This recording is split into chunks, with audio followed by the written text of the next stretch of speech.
Good evening, everyone, and welcome to the Together Talks. My name is Alan Miller. I'm co-founder of the Together Declaration, and it's really exciting to have you all here tonight for this really crucial debate, the fourth in the series that we've been running over the last month. This one, of course, is on digital ID and central bank digital currencies. Is it a threat to our freedoms and rights, or are there opportunities within it? Firstly, just to say thank you to the Light Bar, all the staff, Darren and Kasia and James and all the brilliant team who helped us and supported us. They've actually come through lockdown as well, and they've managed to keep going. It's a great hospitality venue for Shoreditch. So a big round of applause to the team.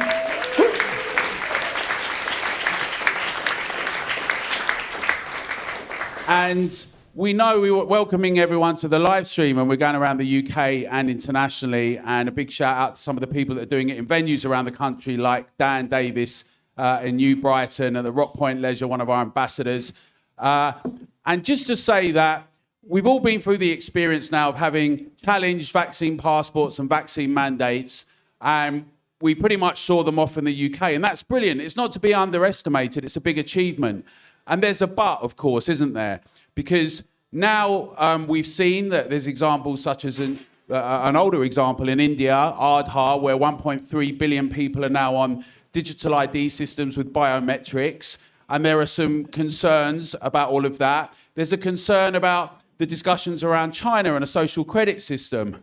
We also know that currently the World Health Organization and the European Union have contracted Deutsche Telekom to have health passes digitally in 193 countries.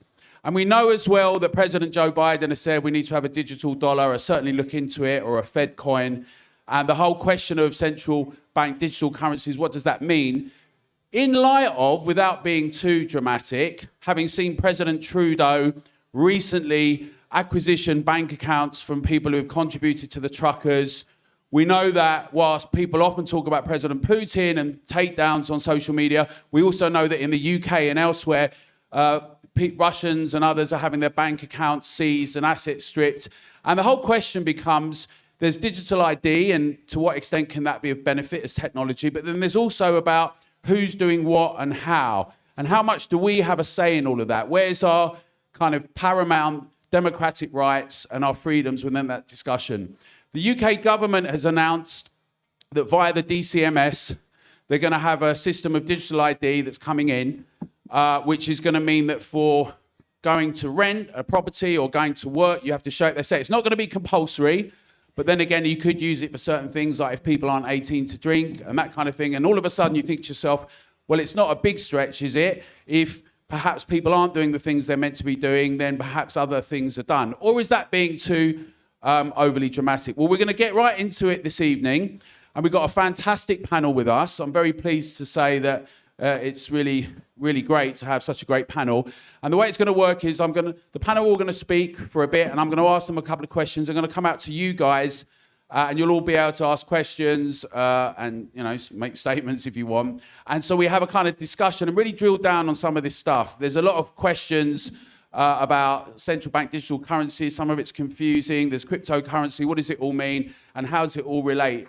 And really, this is in the spirit of trying to understand things and get clear. And when we don't understand certain things, be honest and say, look, let's discuss it and see what potential risks are there, but also what benefits could be there and what we might do about it. And also to remind ourselves that we've done a great job in holding the elected representatives to account, and that we still want to do that. We want to exercise our voices. And that's part of the mission of Together as we move forward. And I'll talk a bit more about that later on. But without further ado, I'm going to introduce the panel. I was going to say lots of things about all of them, but really what I want to do is get into the conversation. So I'm going to say very few things, right? Because I think you know most of them anyway. So firstly is Maajid Nawaz, who many of you will be familiar. For many years, he was on LBC. He's also an author. He's a co-founder and first chairman of Quilam, and is regularly on various media platforms like Joe Rogan, and he's got his Substack. And he's been very vocal about both digital ID and CBDCs. I'll ask you to give her a round of applause at the end, so it's easier. So, Maajid, we're very pleased you're here. Next to Maajid is Laura Dodsworth. Laura is a photographer, filmmaker, and a writer. She's an author of a very well-known book that many people will have read in here, A State of Fear, and the role the government played in increasing fear and terrifying us, to be honest, during the pandemic and what that means. So it's great to have Laura here. Then we got Tom Salmon. Tom Salmon is the CEO of a company called The Bakery, which looks at startups and digital companies, but he's also very involved in being in the Bitcoin space and cryptocurrency. He talks internationally. He's just come back from Austin, where he's been speaking about that type of thing. So we're really pleased that Tom's with us. Next to Tom is Jeffrey Peel. And Jeffrey has had a very interesting career where he's actually advised governments and companies, startups, tech companies in the fintech space, and has also organised events and been very vocal in discussions over the last 2 years. So thank you for joining us, Jeffrey. And on the end, we've got James Heartfield, who's a lecturer and an author. He's written many books. He's been a campaigner against militarism and lectured widely on urbanism and regeneration and a range of different things, and has written profusely. I can't quite keep up with all the books you've written, to be honest.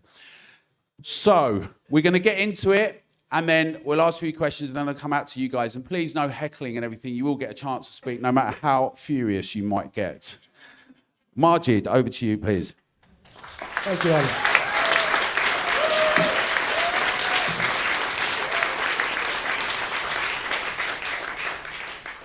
Well, thank you, Alan. Considering I'm at a Together event, I think it's worthy before I begin my speech to celebrate the fact that to celebrate the fact that the Mail on, you know what I always say is when people say speak up and the speaker doesn't speak up and they think they are. So I actually will speak up. So I want to congratulate everybody in the audience because the Mail on Sunday reports with the following headline: why more and more experts say lockdown didn't prevent people dying of COVID and call it a monumental mistake on a global scale. And they quote, of course, Professor Hennigan from Oxford. The news is, the narrative is constantly collapsing. And I just want to congratulate everybody that worked so diligently and so hard with Together, and Alan, and everybody in the center and on the fringes, everybody who played their part in debunking the COVID narrative, because it's now all about to come out. They've also reported that it's in the Sun as well as in the Mail, and the headline is thousands of deaths could have been wrongly blamed on COVID. So I know a lot of you were involved in challenging that narrative, and I just want to, before I begin my speech, congratulate you for that. But now on to the topic at hand, which is central banking digital currencies. I only have about 5 minutes, so I'm going to give you a very brief overview of where I think we are with that topic. First of all, what are they, central banking digital currencies, and how are they different from decentralized cryptocurrencies? I think, first of all, part of the problem is that there's a deliberate campaign to confuse people about the two, because what's been noticed is that people are very interested in decentralized cryptocurrencies, and partly because they are decentralized, and the other reason is because they can, by and large, you can remain anonymous while using them. And those 2 points mean that nobody controls them and nobody knows who you are while engaging in them. And that's pretty much like a banknote, right? So if you spend £5, £10, that's all you can afford, fair enough, and you spend that somewhere, nobody knows who you are when you give them that cash, and they don't ask for your ID when you exchange that cash. That's how we are used to trading with people. We don't reveal our identity when exchanging something that is a means of exchange unless we're purchasing something that requires proof of age, such as alcohol. And then you can understand why alcohol requires proof of age. But ordinarily, the default is when you give somebody cash, nobody asks for your identity. Now, that's how decentralized cryptocurrencies work as well. You can remain, of course, as with cash, you could find someone's DNA on a banknote. With cryptocurrencies, you could eventually work out who owns this self-custodial wallet that has some numbers representing its name. By doing some clever detective work, you could eventually work out via transactions and tracing them, oh, I think this person owns this crypto wallet who spent that amount of Bitcoin. But it requires work. It's not something you declare immediately. So that's what the benefits are of decentralized cryptocurrencies, and I say such as Bitcoin, it's not the only one, so I'll say such as Bitcoin, or for example, Bitcoin for the entire conversation. And that means that these decentralized cryptocurrencies can replace cash. Now, somebody might say, but they have no intrinsic value. That's correct, nor does cash. Since 1971, under President Nixon, when they decoupled the dollar from the gold, from pegging the dollar to gold, which was up until from Bretton Woods after World War II, up until 1971 was the standard, that the dollar was pegged to the gold. In 1971, President Nixon decoupled the dollar from gold. Now, what that meant was that the dollar itself is worth nothing apart from what the government guarantees to give you in exchange for you giving them a dollar.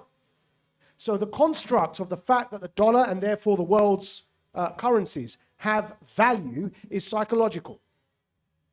It is you assuming that somebody's going to honor the agreement when you give them $20, $30, that they will give you whatever you want in return for that cash. But the cash itself has no intrinsic value and is not pegged to gold. So cryptocurrencies today that are decentralized are like that. So you will hear criticisms of them, but the point is that no criticism, and this is important to remember, no criticism of cryptocurrencies can also be levied at paper money.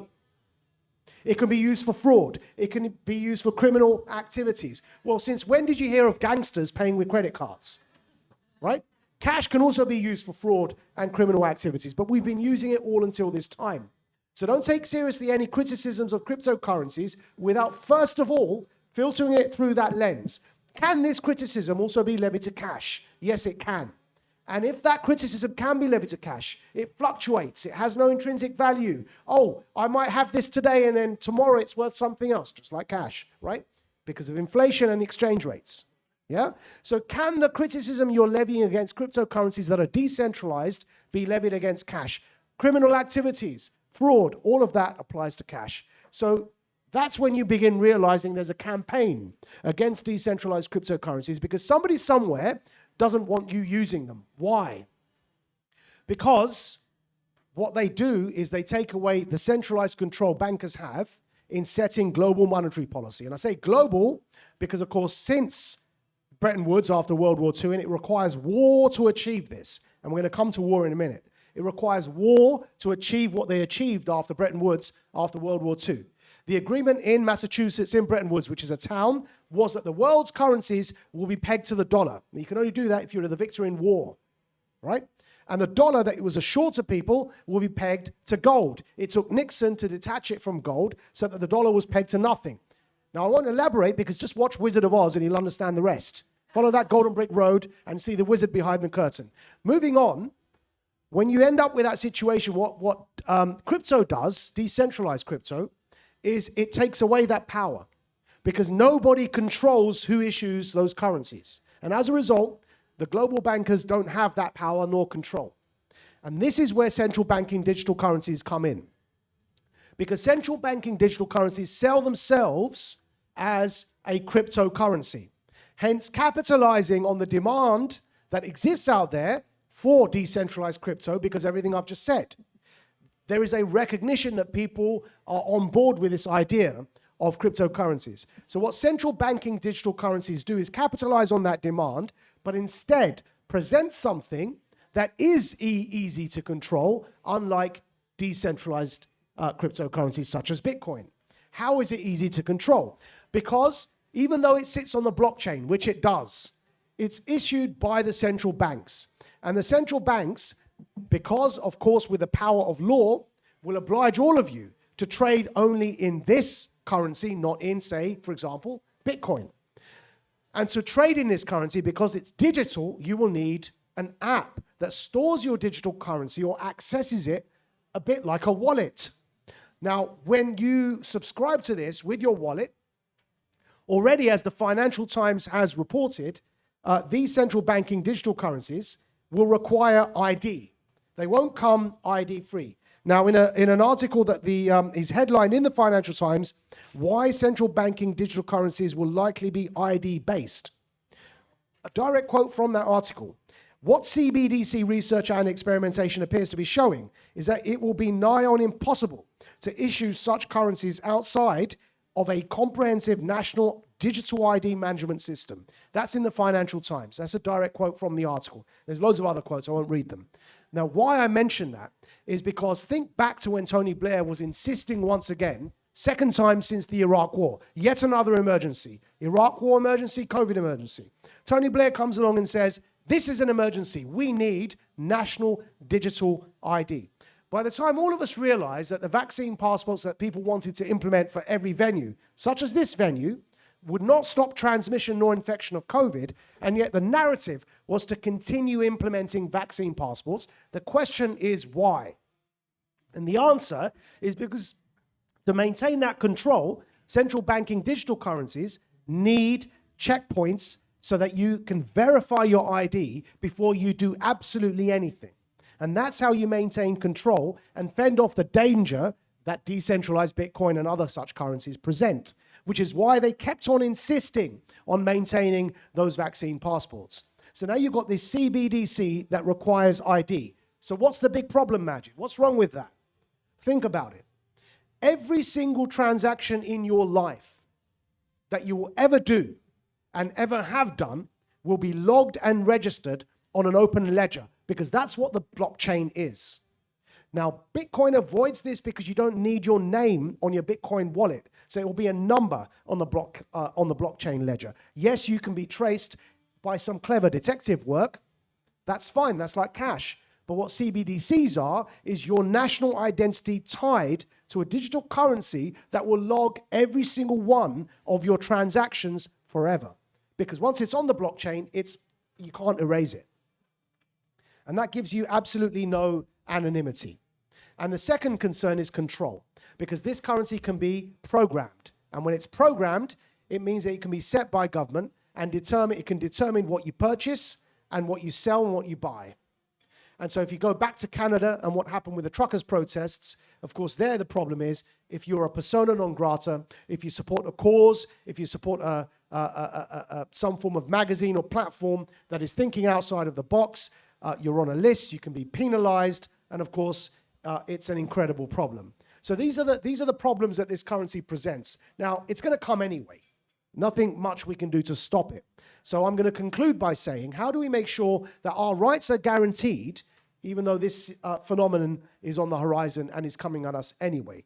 And the answer there is we've got to make sure that we protect the off-ramp. Whatever that off-ramp is in the form of a decentralized digital currency that allows for you to trade without being traced and tracked and without being controlled, we've got to make sure that that currency, that off-ramp, that decentralized version is protected. And it's no coincidence, and my last point, that countries around the world, led by China, but others as well followed them, are banning Bitcoin exchanges. So our responsibility becomes to protect the off-ramp so that there's a choice, so that you're not permanently involved in what is total slavery or serfdom, and you end up living like what looks like and feels like a Black Mirror episode. Thank you very much.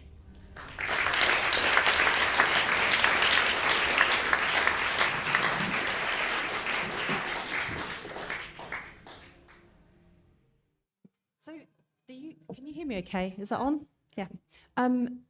The UK government says in its national data strategy that it sees data and data use as opportunities to be embraced rather than threats against which we should be guarded. I think the problem that we all in this room have right now is that coming straight out of COVID and the UK government's management of the pandemic, that many people feel red-pilled by the government and the media. Goalposts were moved, promises were broken, threats were exaggerated, fears were amplified, and interventions were oversold. But while retaining critical thinking, we have to be really careful that we don't sink into defeatist and overly pessimistic, negative thinking. We've got to remember that new technology does actually bring new opportunities, advantages and disadvantages, opportunities and threats. Be realistic that technology does evolve, it is coming, and it can serve us.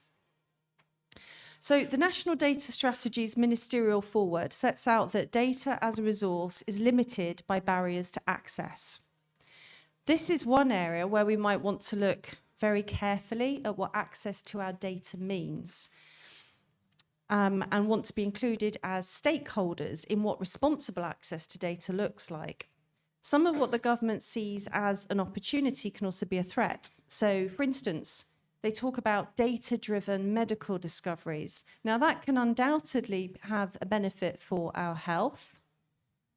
It can also have a benefit for pharmaceutical company and medical company profits.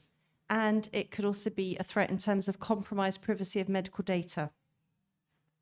So Maajid's already talked about CBDCs, so I don't have to talk too much about that. I want to give you a little bit of an overview about what digital ID and a CBDC could look like, because it's not all bad. Smart contracts could execute payments on predefined criteria. If X happens, then Y pays Z. For example, an automated payment on insurance policies. Let's say your flight is late beyond a certain amount of time, the payment is automatically made into your account. So there's no claims, there's no forms, there's no calls with the insurance company, there's no delay, no hassle, it's bliss. This is an opportunity. But let's add in the Internet of Things as well. Your car pays the petrol pump for you when you go to fill up your tank. Very convenient indeed, and no need to be tempted by the chocolate by the tills. Another opportunity. But wait, it gets more sophisticated.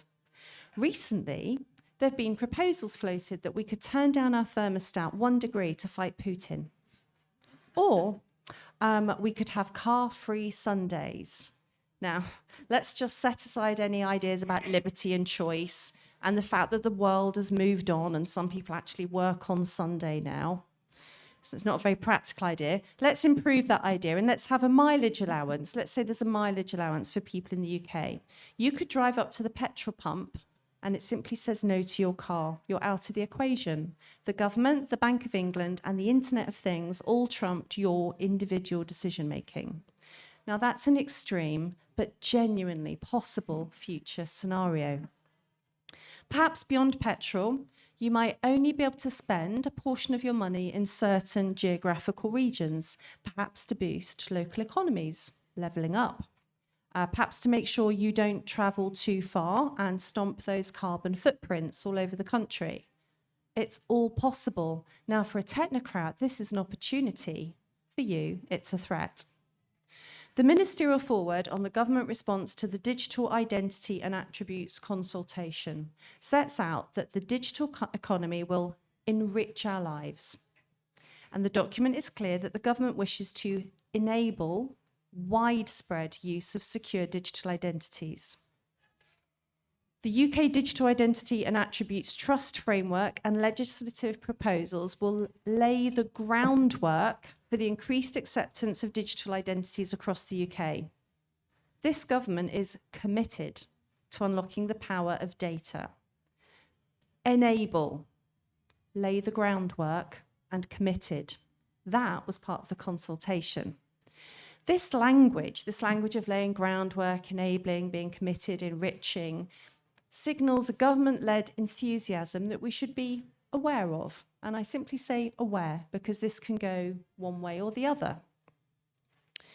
Now, why the enthusiasm? The UK government estimated that the widespread use of digital ID would be worth around £800 million per year to the UK economy.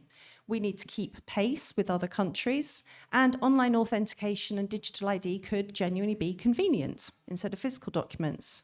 But when I was trying to research the benefits and the convenient benefits of digital ID for us, the people, whenever I found information from commercial organisations or the government, they didn't state the benefits for the individual, but rather for the state and commercial organisations. The economy will benefit, as I've just said. There could be medical benefits, although from that you can infer benefits for pharmaceutical companies and medical providers as much as patients. So convenience may be a real benefit. Personally, I don't mind getting my driving licence out in a real-world post office, but others may prefer a single login to a government gateway. Now, the government has already consulted on digital ID and the governing body which will oversee digital identity, and that was back in 2021. It sought views on three areas: the governance, how to allow trusted organisations to make digital checks against government-held data, and establishing the legal validity of digital IDs so that their people are as comfortable, they're as good as a passport. There were 270 responses, mainly from individuals. Not that many, but it was 2021 and we were in the middle of a pandemic. It's amazing how it got buried. I would add a note of caution here. I don't want to... No, before the note of caution. Sorry, there were 270 responses. I said that, didn't I? And the government has published its response to those responses. So most people said they were against compulsory digital ID and against ID cards. And in response, the government has said it has no plans to introduce compulsory digital ID or ID cards. Well, you have to, this is what I mean. We've been red-pilled. Some people will laugh at this, and because we don't know, do we? Something that's worth being aware of is that the government said it would not introduce mandatory vaccines or vaccine passports, but it did. Another thing to be aware of in the consultation is that the government view was that individuals didn't engage with the substance of the consultation. This is one of our opportunities to let government know what we think. People did signal their disapproval of digital ID in principle. Now, that's not a bad thing because it amplified a concern, but you do have to engage with specific questions. I'm not telling you off like it was all of you. It's just something for us to be aware of, because part of the point today is how can we, as people, shape plans going forward. But if you leave a response area blank, or if you put the wrong answer next to the wrong question, your responses are not included in the stats. We're in the very early stages developing digital ID and CBDCs. I've reviewed the stakeholders that are working with the Treasury and the Bank of England, and they come nearly entirely from banking, retail and credit. I don't think it would be fair to say they represent us, although there was somebody from Citizens Advice Scotland. They don't appear to represent citizens. Now, the issues are very complex, and they are going to shape how we engage with government, with companies, with each other, and how we interact with money itself. Tom Mutton, a director at the Bank of England, said that the government is required to make a final decision on whether a UK central bank digital currency, or Britcoin, as Rishi Sunak has called it, should be programmable.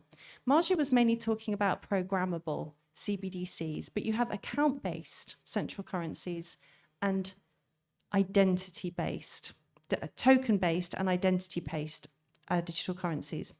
Now, whether CBDCs are programmable, I would argue, is not a question for government, it's a question for all of us. Do we want to reserve the right to hold currency and make peer-to-peer payments directly without third-party involvement or approval? Should CBDCs be programmable and identity-based, or should they be token-based? How do we feel about our data of various types being accessed? Should digital ID be blockchain-based, self-sovereign ID? Should it be nationally or commercially developed? Which government department or agency should have responsibility for the governance? How does it benefit us? I have a lot more questions than answers because I'm only at the beginning of a journey of understanding. And I think it's essential that meetings like this happen so that we shape the direction of the policy from the bottom up. As Benjamin Franklin said, an investment in knowledge pays the best interest.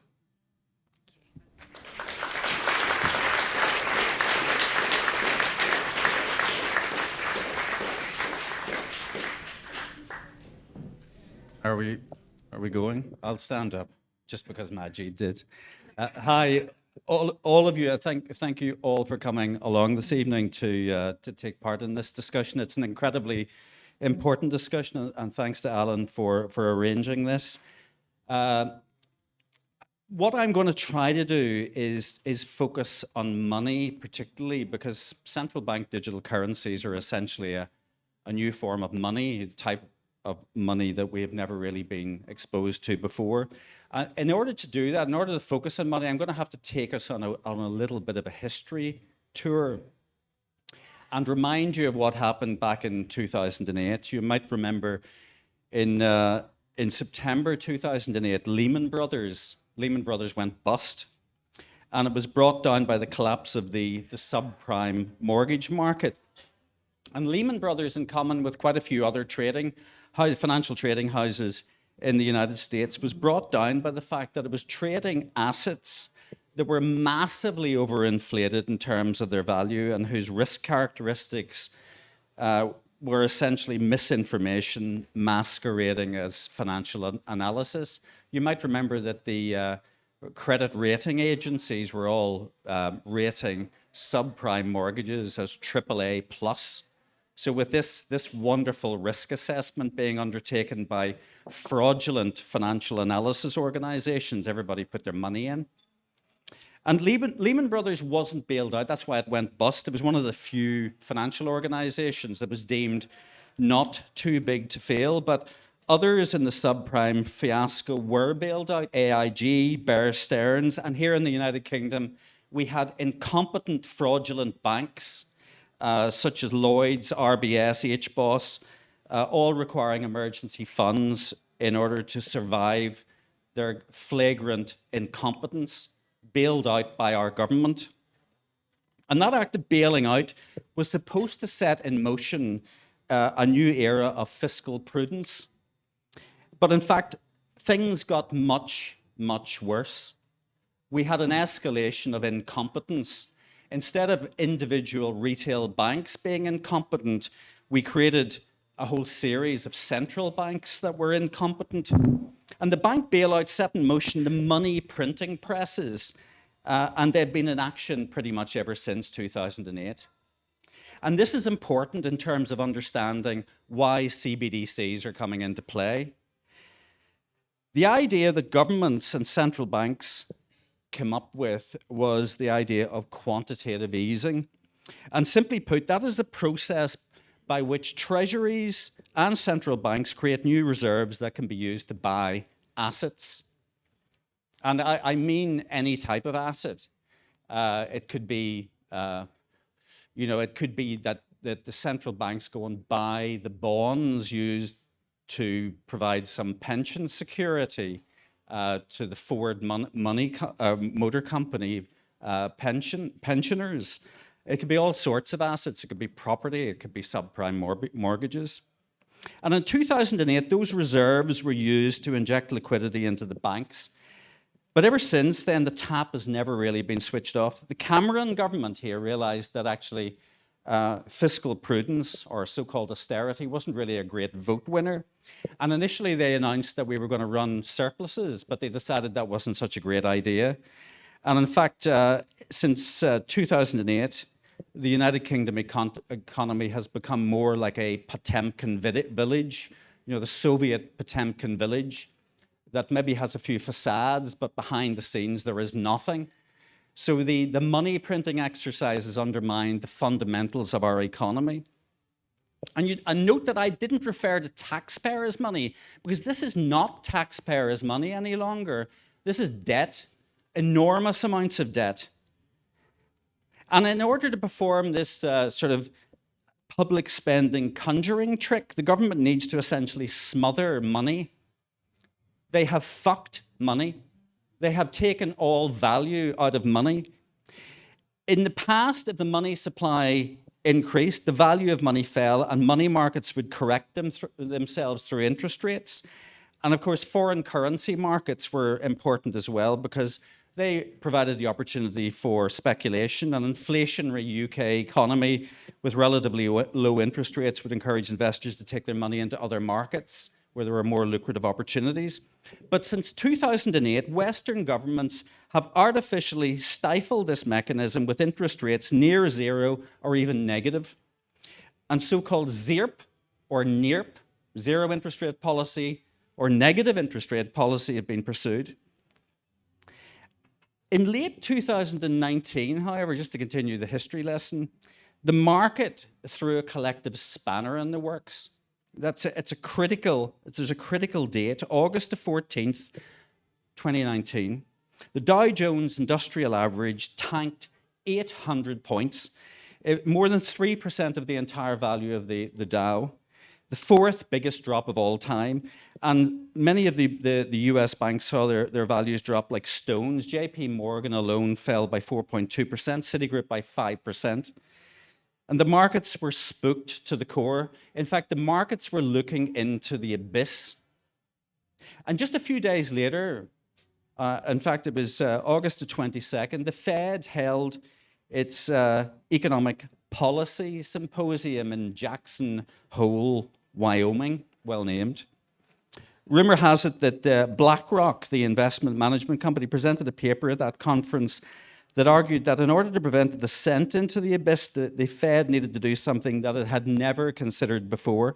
It needed to start going direct. Instead of merely working with intermediaries like banks, it would have to actually print fresh money and invest that money direct into corporations, essentially organizations that were zombie companies producing no fundamental returns, no profitability. And it was an audacious pump priming exercise. The suggestion was that big corporates, pension firms, and even hedge funds could essentially dump their holdings of junk government bonds that were producing absolutely no returns and producing awful yields, and instead could be offered a means of getting liquidity directly into their bank accounts. And just think about that. That was essentially the government turning the cogs of the printing presses and taking that money, freshly created vaporware money, and stuffing it into the bank accounts of the large corporates.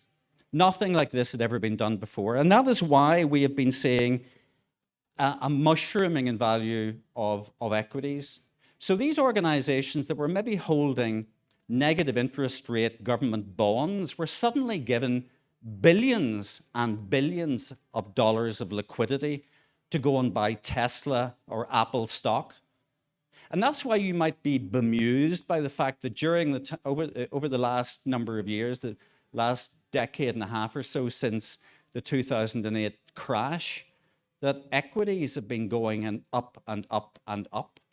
Because what the governments have been doing, the central banks have been doing, has been stuffing cash into organizations that essentially have been insolvent or potentially incompetent.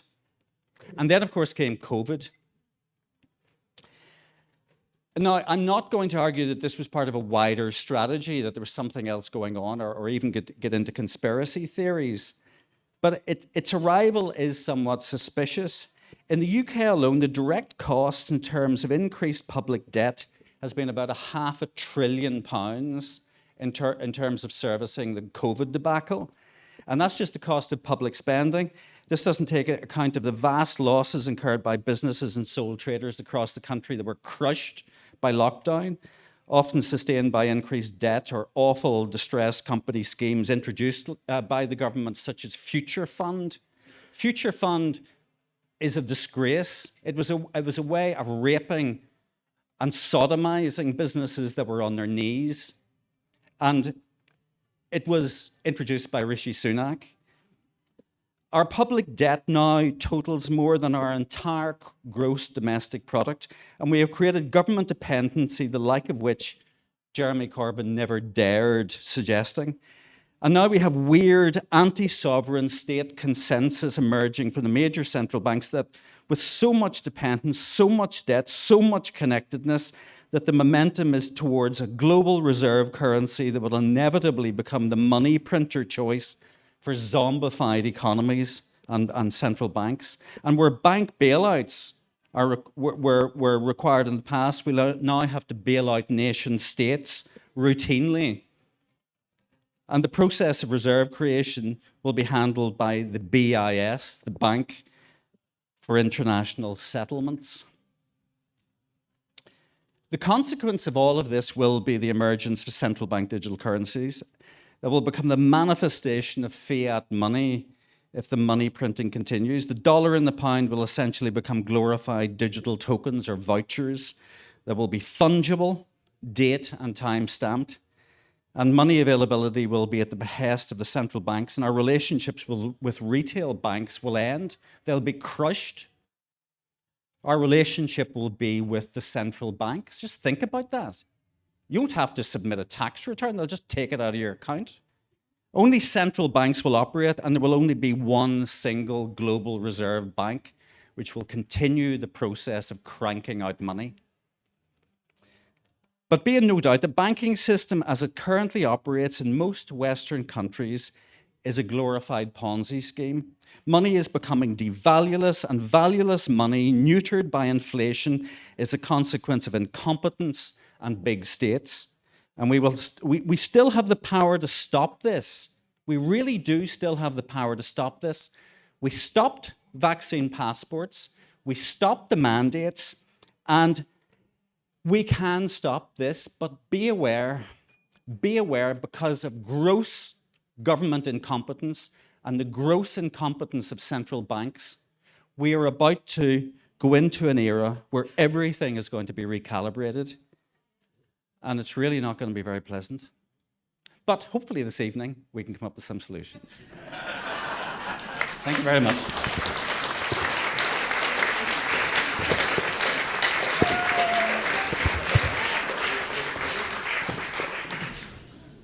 Hi. Thanks everyone for asking me to be here tonight. It's great to be here.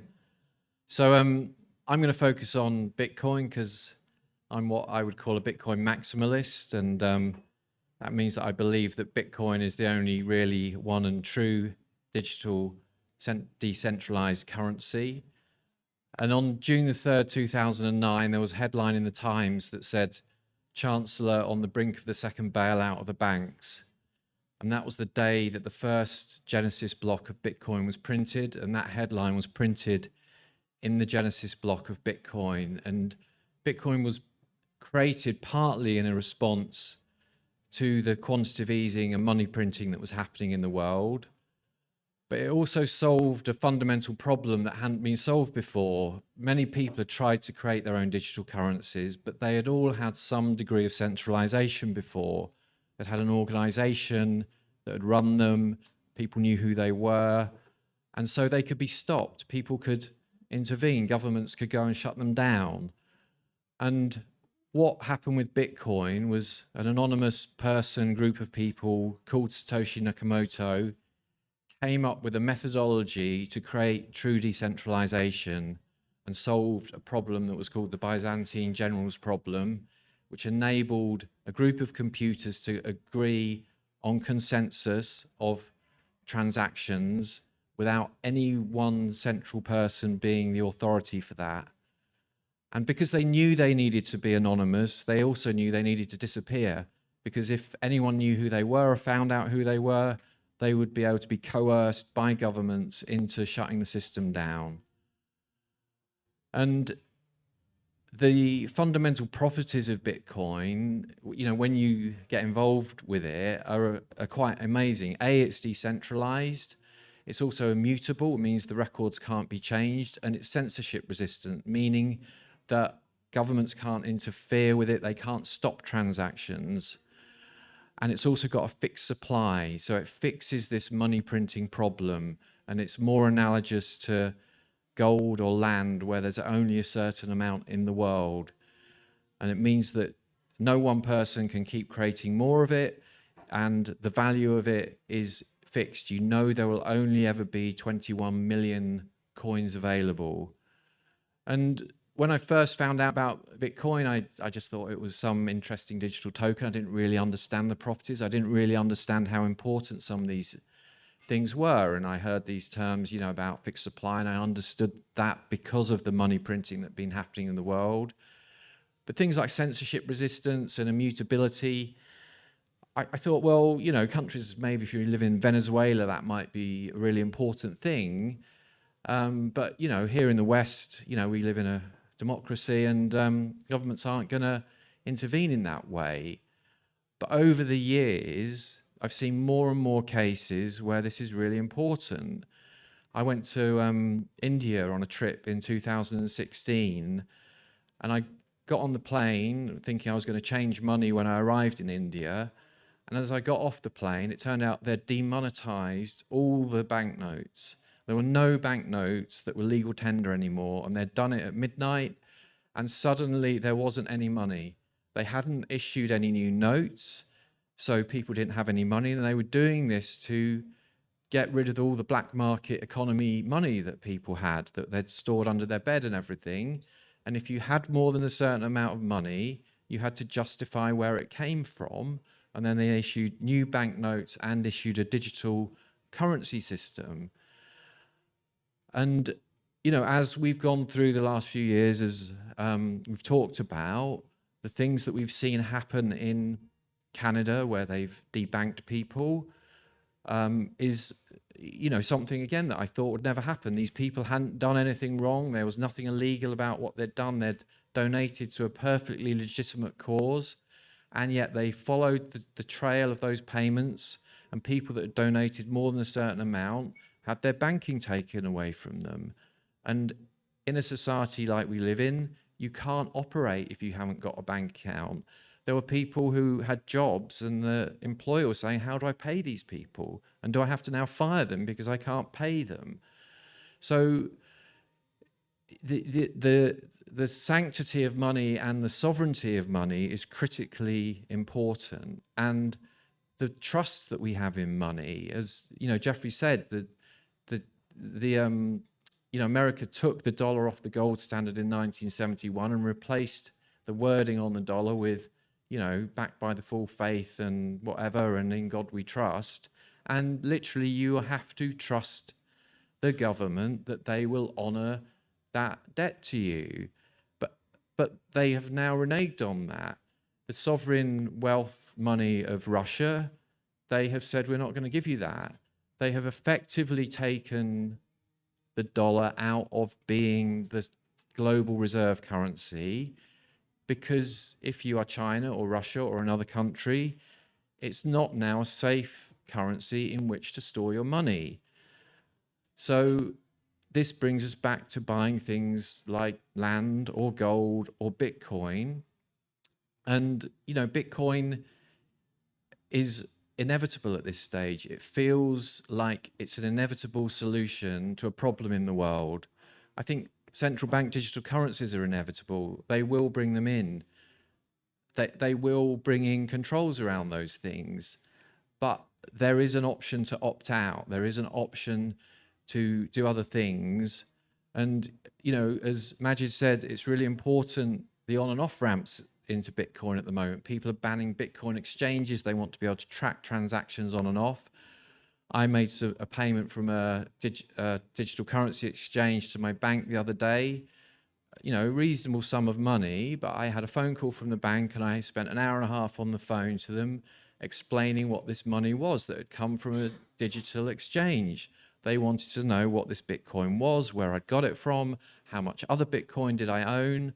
And I had to say to them, it's none of your business. You know, it's legitimate money, but they are tracking all this stuff at the moment. And if they're doing that currently, once they bring in digital IDs and central bank digital currencies, they will start using that in more and more controlling ways. And things that have happened in the last few years, you know, Laura's book about the use of fear around COVID, it feels that they've been pushing us as people to test the boundaries of where they can take us. They've pushed us with vaccine passports and then they've pulled back again.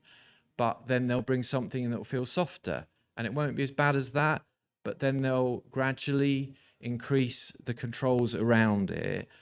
And these things are incredibly powerful. Digital gives the ability to control everything that you do. You can be tracked currently wherever you are on your phone. NSA, GCHQ, whoever can do all of that anyway. Social media tracks all those things. And even if you own a Tesla car, they can switch it off at will. They can lock you out of it. And once it becomes fully self-driving, it can drive away from you and take it somewhere else. Yeah, it could lock you in and kidnap you. Yeah, literally. So digital is amazing. And there are obviously fantastic benefits of it. It's transformed our lives to an amazing extent. But the utopian dream that the web brought when we all talked about cyberspace and this new world and the new companies of Facebook and social media that were the darlings of that world and everyone wanted to work there, have now become seen as evil. They exploit our data and privacy. We have no access or control over it. If they wanted to build central bank digital currencies and digital IDs in the right way and used proper decentralized technology, they could do it in a way that gave us control over our data and the ability to permission it out as we saw fit and to take it back and let who we want use it. But they won't build it like that. There's no relationship towards central bank digital currencies and decentralized digital currencies. The fact that they might say it's on a blockchain is irrelevant. It's just a ledger. It's just a database. Someone has a key to that. They can do whatever they want with it. We are entering a slightly scary time, I think, in that regard.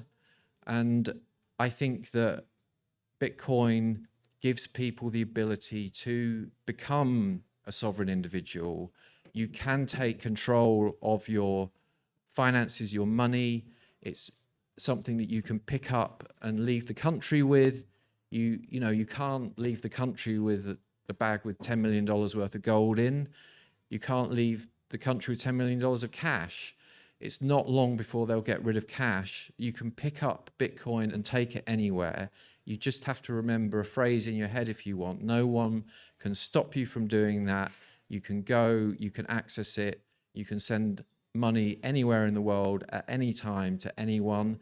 And Bitcoin is effectively freedom money, and it's massively important. And I'm amazed. I've just been to Austin, to South by Southwest, which is one of the biggest tech events in the world, and I was amazed actually by the lack of the content in that whole festival and the lack of interest. I think this is a critically important thing. I think young people should be up in arms about what's going on. I think that where we are is a critical point, and we need to do whatever we can to stop some of these things that are happening. Thank you.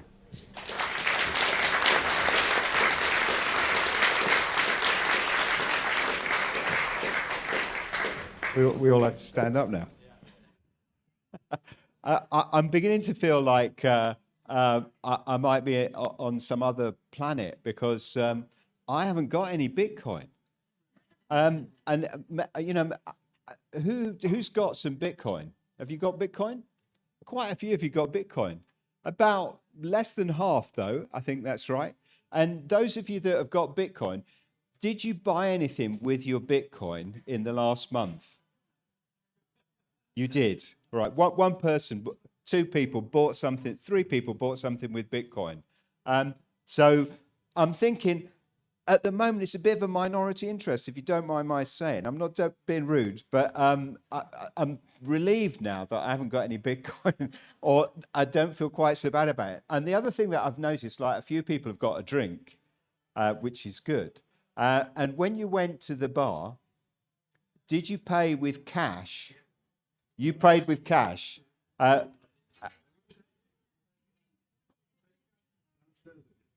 Downstairs. If you need to pay with cash, go downstairs. And this is the other thing that I feel weird about, is that I haven't had any cash on me for about a year. And I feel really bad because when you meet people that are on the street and want money, there's nothing you can do, you know? And, so when I was young, I used to say, get lost, it's my money. Now I'm a bit older, I think, yeah, have some money.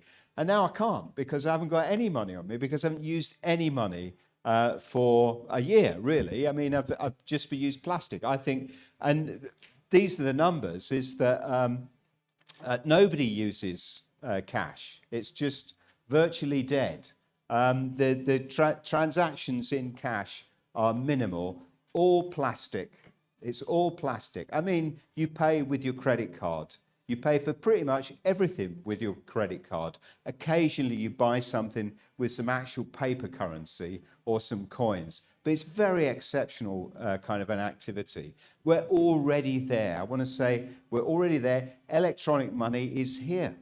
It's been here for decades, and since about 2015, it's more than half of all transactions. So, I want to say this because I want to say to you, to my fellow panelists, that maybe sometimes we've been a little bit paranoid. I don't believe that plastic money is the death of sovereignty or individuality. I do know that my bank keeps a close track. I mean, I'm kind of glad that they do keep a bit of a close track, but I know that if I were up to bad stuff, all of those records could be uncovered by the police. They could go into my bank account and they could pretty much trace every single transaction I ever made. That's why when you do buy drugs, you always use cash, isn't it? Because you know that you can't pay with your credit card. It's a very stupid thing to do. And you shouldn't. Don't buy drugs. And the reason I'm saying this is because I do think there's a slight air of unreality in saying this is terrible, that somebody's tracking all your money. Of course they're tracking all your money. Barclays Bank, who are completely useless, and we're also on the list of people who took cash, by the way, in 2008, though they never owned up. It's my bank, that's why I'm saying Barclays. They're tracking your money because they don't want you spending money that you don't have.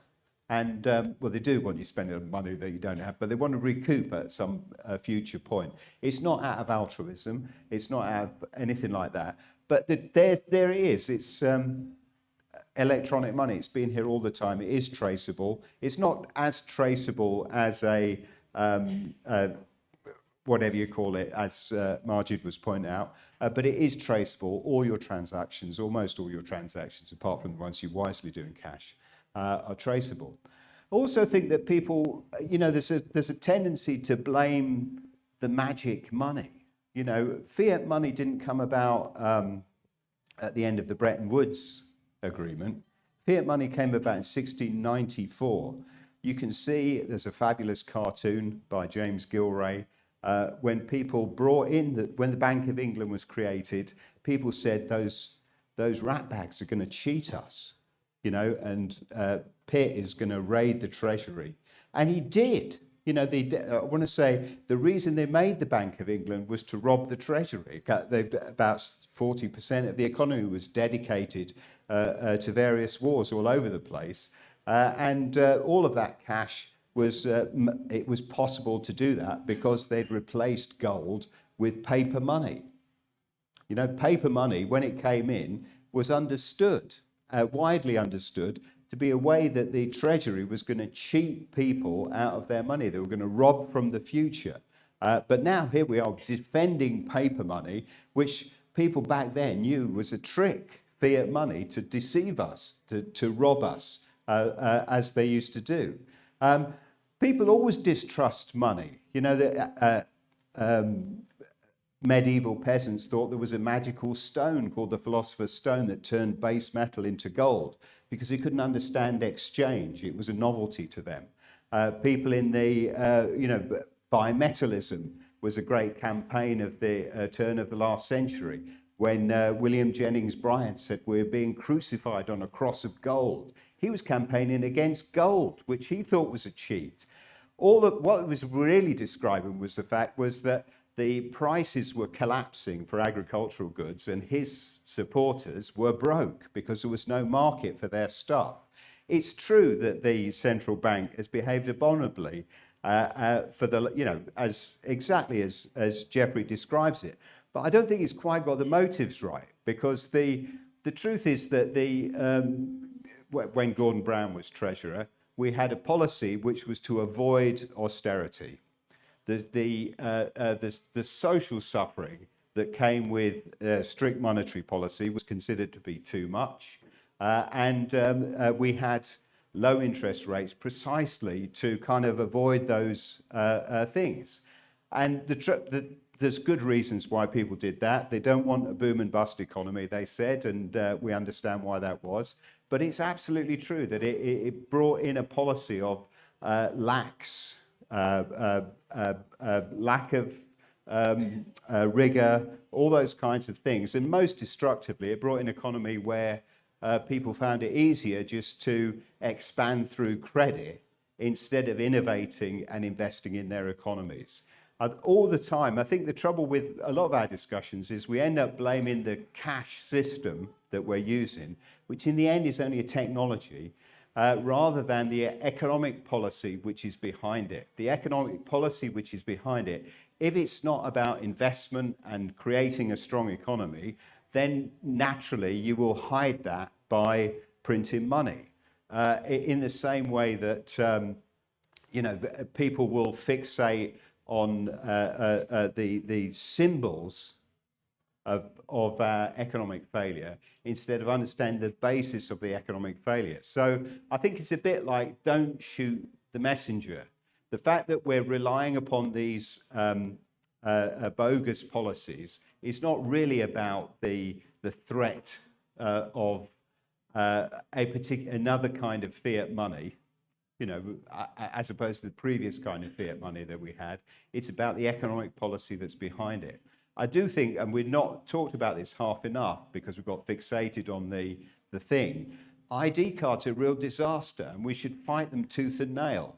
Here I agree with you completely. Any attempt to track people's payments in a system which is not controlled by you, at the moment you control the knowledge because you don't have to bank with Barclays. You can, if you want to, pay with cash. You can do all of those things. So where we're being obliged to record our economic status, absolutely, we should oppose that. And that's a real problem. In the same way, we should oppose compulsory ID cards. But don't be deceived. Lots of people are going to embrace ID cards because they're fed up with having 30 passwords. And the only thing that gives me any hope on that score is the government is bound to mess it up, as anybody knows who's tried to pay their tax online recently, and forgotten their digital gateway password, and had to do all that. And remember another password along with the 38 other variations of your mother's maiden name spelled backwards. So I'm convinced that, like the previous, digital, it still exists. The old digital ID exists. The old ID card, existed until about 3 years ago, and then they just dropped it through lack of interest after they'd kept it after refusing to make it compulsory because it fell out. We ought to avoid any kind of compulsory ID cards because that's about government controlling us. We ought to campaign against any obligatory reckoning of your financial transactions because that's people controlling us. But I don't think we should get into the thing where we're against any technological innovation, many of which we already, we use all the time, because don't tell me that it's not really convenient to pay with plastic.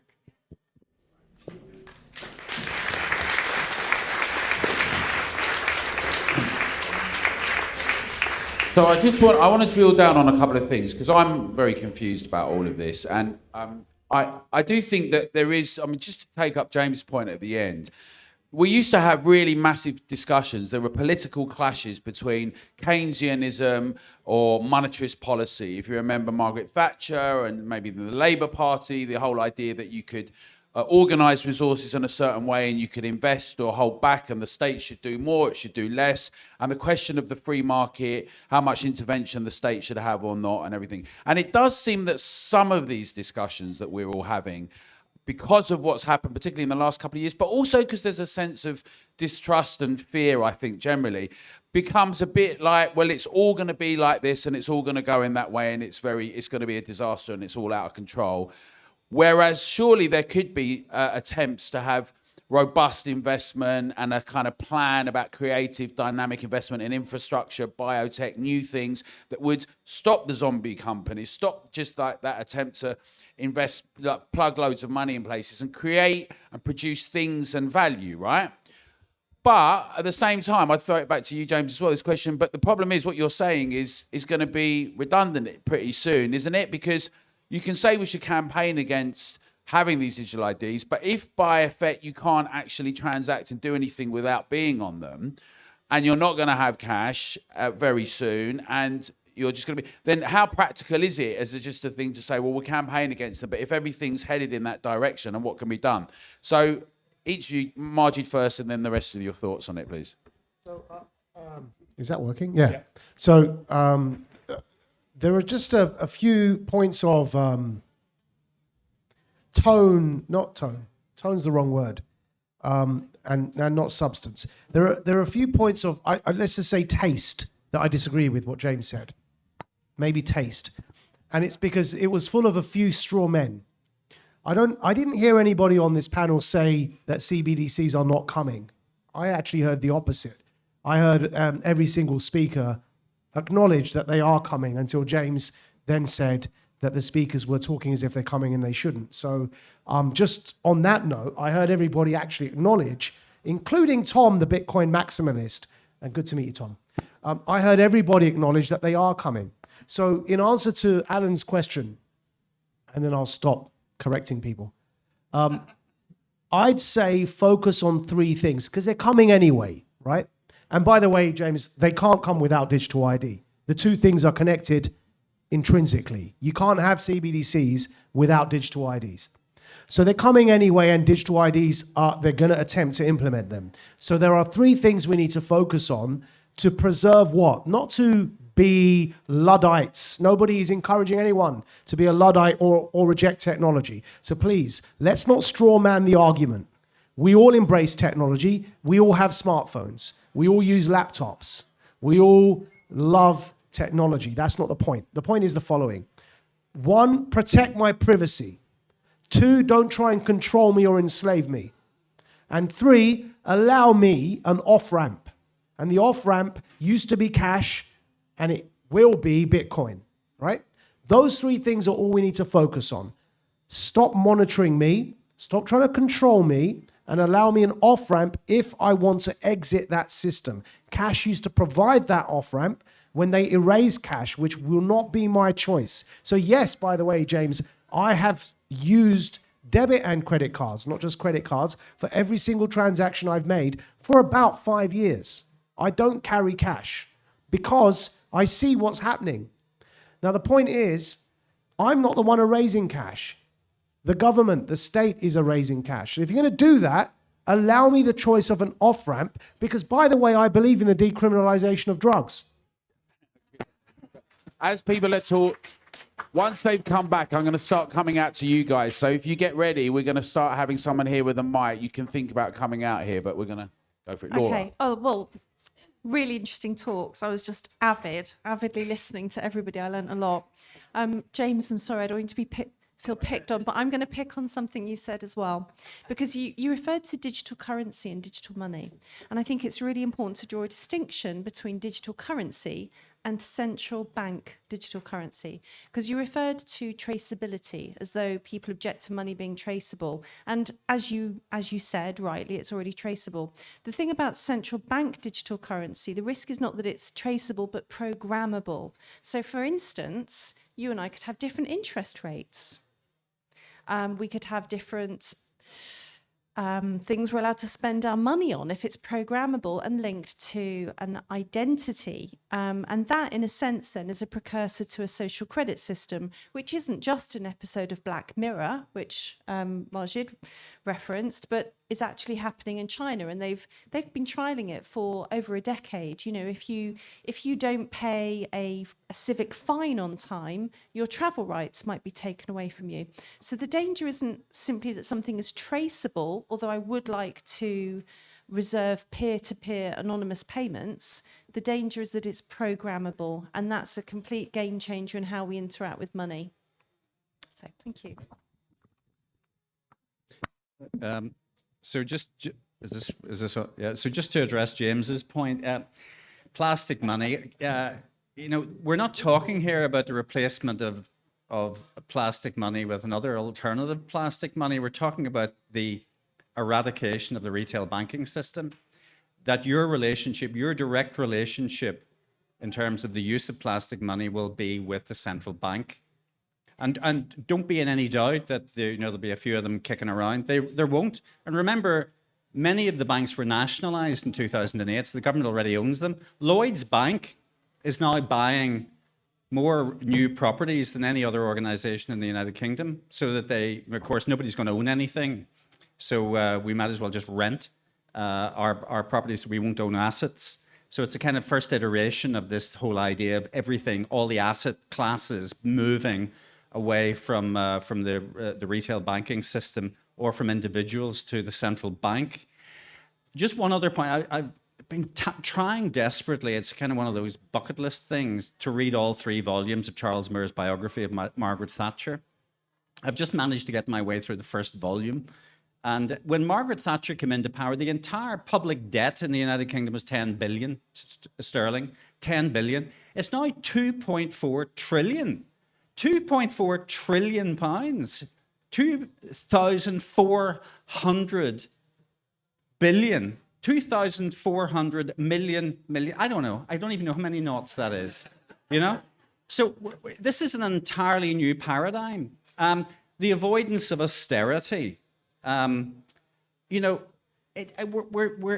we're looking at a situation where there was never any austerity implemented. There was no decrease in public spending from 2008. Francis Maud talked about the bonfire of the quangos. They're all still trading. They're all still sucking. They're all still leeches on the back arse of society. We still have Ofcom. It was going to be one of the first onto the bonfire, and we still have it. The other point is the idea of digital IDs that need to be resisted. Remember, it was Blair who wanted to introduce digital IDs.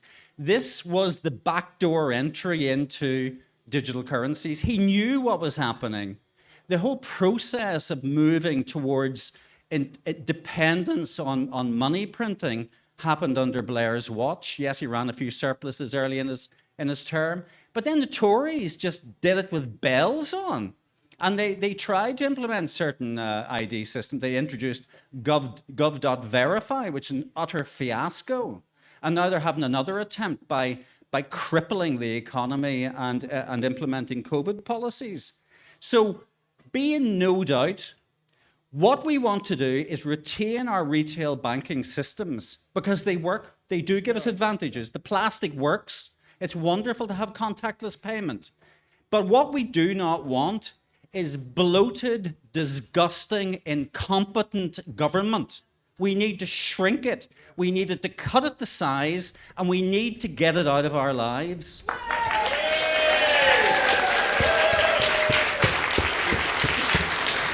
And when you come back, not to answer Jeffrey's point, but when you come back on that, can you just clarify a little bit what the objection would be to a pared down? Is there a complete objection to any central banking, any control of fiduciary systems? Why should cryptocurrency just be free and roaming and not come under any of the auspices that other transactions do, even in a domestic sovereign state where we could hold our leaders to account? Is it that there's just no trust in them, or what is the reason? Surely they should be able to control fiduciary or not. Just explain a little bit, if you would, on that, if you can. I mean, obviously, I think it's super important that, there are laws and that things are enforced. There are things that, you don't want people to do, and the sanctioning of Russia, depending on your viewpoint, and, some of those things, I think are completely legitimate. I think that we are moving into a world, though, as presented by the World Economic Forum, of, you will own nothing and be happy. And central bank digital currencies and digital IDs lead on to things like universal basic income.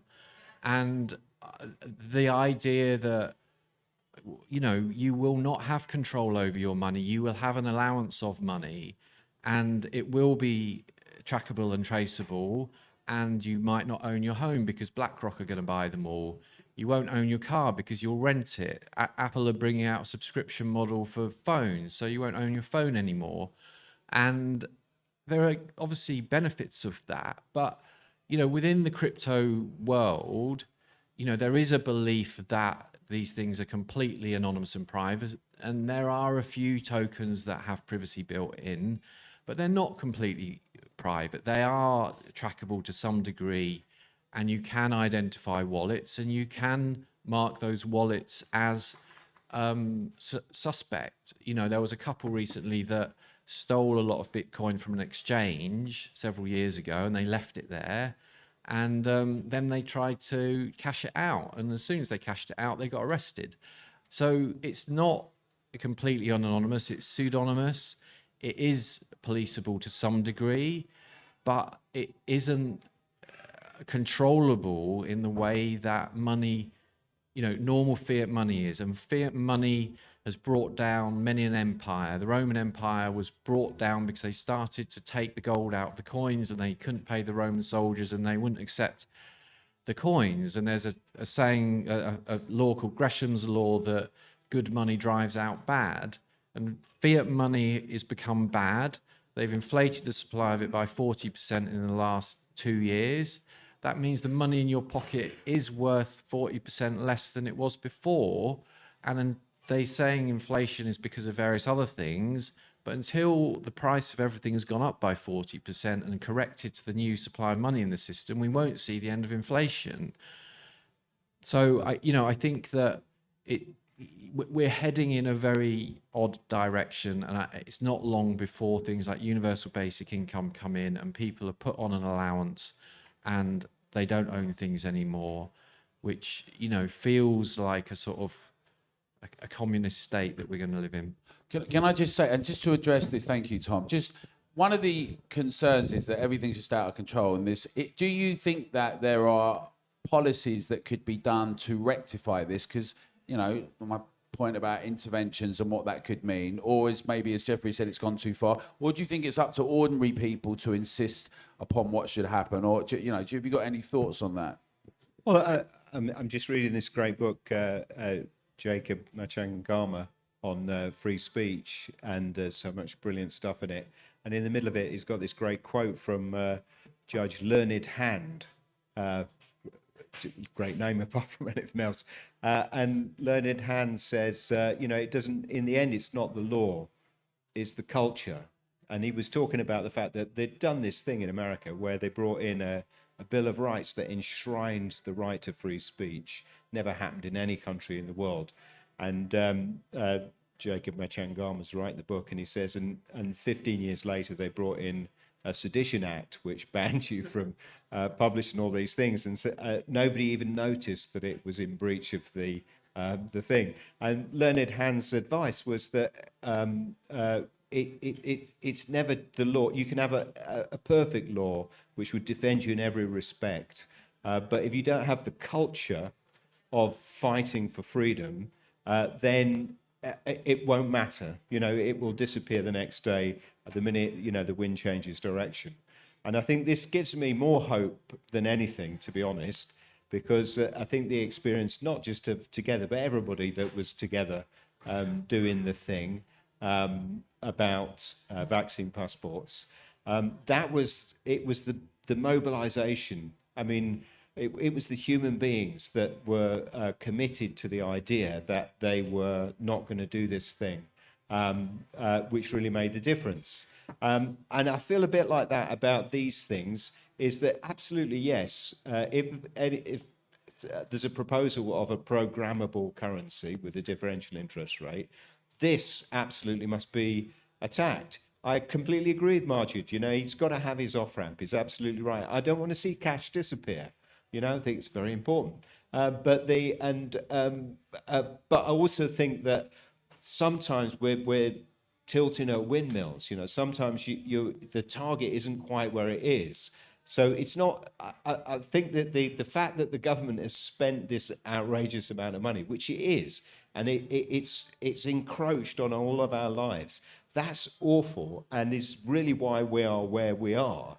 And we let this happen because we let our fear overtake us. We let our fear of being exposed, of being unwell, of being out of work, and we took the soft option, and we allowed people to say to us over and over again, we will protect you. We will look after you. So in this way, I'm thinking, yes, something like a social credit system or a UBI. And I absolutely agree when you make the point that a universal basic income, if it were ever implemented, would be social control on steroids. And the people that want it don't really seem to see that, which is upsetting. So, but I think that our protection comes not over this or that law, it's not over this or that particular thing. It's that we have a vivid and lively culture of standing up for ourselves and try and rediscover the virtues of personal responsibility and of courage and of fighting for the things that we believe in. And that, I think, is our best guarantee. And so I don't want to go on about it, but yeah, that's the basic. Okay, great. We're going to start taking some rounds of questions. I'm having a little table dance there, which is very unpleasant for everyone. Not really, but you can come up. You're going to see Francis here. If you come up, a few of you, and we're going to take. Come on up, because we've got to get you on the mic, and it's on the live stream. Just come round that way, and if you get in a little line, we'll have. Together shirt, fantastic. Susie first, and then if you get round and then come up to the front, we'll take 4 or 5, and then we'll come back to the panel, and then we'll come back to you again. And you take one of them, don't take all the questions, just choose one. Right. Thank you. I've got, is it on? Is it okay? I have 2 quick questions. First for Laura, I saw a tweet you wrote today in answer to an inane comment about living authentically as a woman. And I wondered if you, in your dystopian future, you had considered the idea that they could program into our IDs whether we're allowed to be a woman or a man. So if you've considered that, I was wondering if you could answer that. And the second thing, to Jeff and to Tom, in 1989, Margaret Thatcher came back from a meeting with Gorbachev and said she was very concerned about the reunification of Germany because we need opposing forces for stability. And what she was afraid of is that with dropping the Iron Curtain would not take a democracy west, it would bring communism and authoritarian east. And it's quite possible with what we've seen in the in the European Union that that's happened. So do you think that we could have a world where fiat and decentralized crypto could keep each other in check if we re-strengthen fiat? Yeah, great. Okay, thank you. There you go. Yeah, Crossley, thanks very much. Very interesting. I would just like to ask the question to the panel that the people that are creating this world that we've been speaking about tonight are going to have to live in it, or are they going to be exempt? What are the panel's thoughts about that? Good question. Great. Thank you. Thanks very much. Lovely to hear you all, and very nice to see Maajid in freedom on Substack. Because you were the last follower I had on LBC, having converted myself from the BBC. When you left, I switched it off.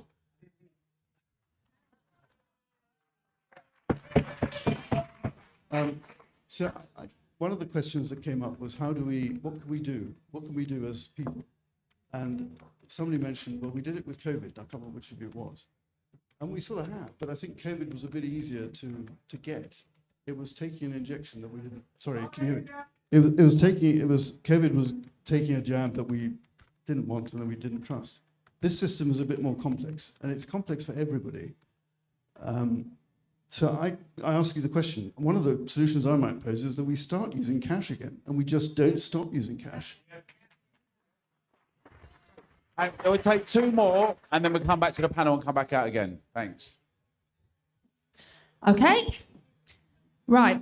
2 questions. Firstly, there were a lot of speakers that were saying, well, we managed to fight off vaccine passports, so we can fight this off, except we haven't completely fought off vaccine passports. I live for live music. There have been, well, there's going to be 3 gigs in March at, say, the Islington Assembly Hall. Can't get a ticket for a single one. Missed 2 of them, going to miss another one on Wednesday.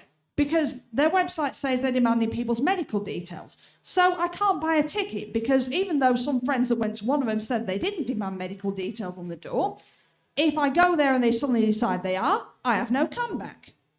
So, firstly then, what can we do to put an end to the technology behind this so that the companies cannot keep demanding people's medical details? Because even if you don't want to go to a gig at the Islington Assembly Hall in the next few months, if the system is still in place, it can be used for God knows what. And then the second thing was, again, about the using cash again thing. Has anybody thought about writing emails to companies offline companies that do not take cash and saying that you're not shopping there because of it? I've done this for a few cafe chains. Some of them, like Starbucks, have gone back to taking cash. Others, like Ole and Steen, are not there yet, as far as I know.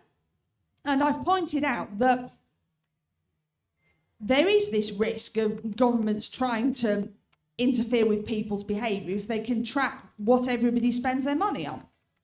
And for things like cafes that sell food that is enjoyable, rather than civil servants' preferred goal of you having lifestyle behaviours that give you a long and miserable life, then that is going to be a serious problem for their business model if they let it come in. So I've pointed that out. So any thoughts on that? Thank you. And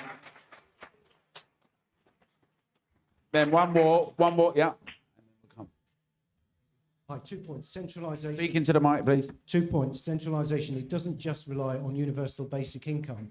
It can be as simple as HMRC reporting who they're paying and what they're paying them. And HMRC will roll over for it. The other thing is the off-ramp. Now, I made the mistake of going into a bank a couple of years ago and saying, hey, I want 20,000 quid out. And they said, what do you want it for? And I said, well, to pay a drug deal. And they said, you really? I said, no, it's for gambling debts. He said, it doesn't matter because you've said it's a drug deal. We're now going to put it as an exceptional report. So they then reported to HMRC. They gave me the £20,000 after a little bit of an argument, but you have to give a reason for it. So if your off-ramp is money, you're going to be challenged over it because the government report it because it goes through the banks. And if your off-ramp is Bitcoin, and I've got a friend who bought a very top-of-the-range Mercedes with Bitcoin, and the first thing that happened was HMRC said, where did the Bitcoin come from? Money doesn't appear, and if they can't trace it, they regard it as black market money, which is money that's appeared through nefarious reasons. So I think the off-ramp is a problem because it won't be used. You could have £1 million worth of Bitcoin and you won't be able to spend it. And I don't think that if HMRC agree to do it, that you just need universal income. It will be everybody will be challenged. So I want to ask a question on this as well, because it is the kind of thing when you've got 20 million of one thing, and how does it become a medium of exchange for everyone in all practical realities? But also, surely, I mean, the digital ID discussion is really important, but no one seems to talk about economic policy anymore. So you've had this thing that, Jeffrey, you described brilliantly about what's happened in the last 20 years. But where are the people arguing for particular policies about robust dynamic development, about wage increases? As it happens, we've had a sluggish economy where very little real growth in wages has happened since the 70s.